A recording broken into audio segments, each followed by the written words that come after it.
बर्तमान समय पाणीपाग विभाग पक्षर मिलता लाटेस्ट खबर अनुजाई लघुचाप प्रभाव में जुलाई 6 तारिख पर्यंत राज्य में प्रबल वर्षा संभावना। कोरापुट और मालकानगिरी जिला को रेड वार्निंग जारी।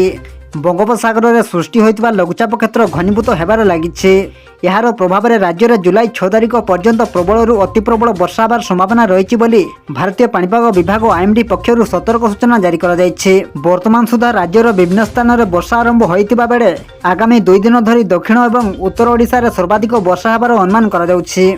तेबे आसंतु नजर पकाइबा लघुचाप प्रभाव में जुलाई 6 तारिख पर्यंत राज्यर केउं सब जिले में प्रबल अति प्रबल वर्षा होबार संभावना रही एवं केउं केउं जिला को रेड वार्निंग जारी करछि आम भुवनेश्वर स्थित आंचलिक पाणीपाग विभाग।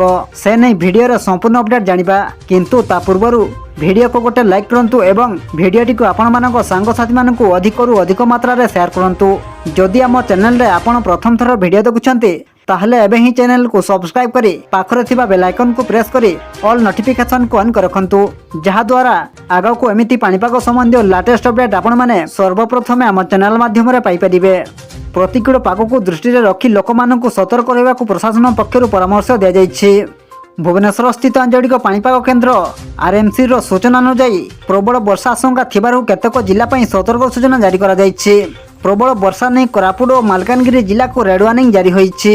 सेहीपरि नवरंगपुर, कंधमाल, रायगड़ा, झारसुगुड़ा, गंजाम और गजपति जिला पई ऑरेंज अलर्ट जारी करछि पाणीपाग विभाग।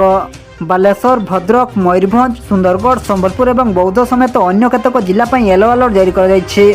एही सबु अंचलर लोकमानंकु सरकारी पाणीपाग अपडेट उपर नजर रखिबाकू एवं आवश्यक सतर्कता अवलंबन करिबाकू पाणीपाग विभाग परामर्श दैछि।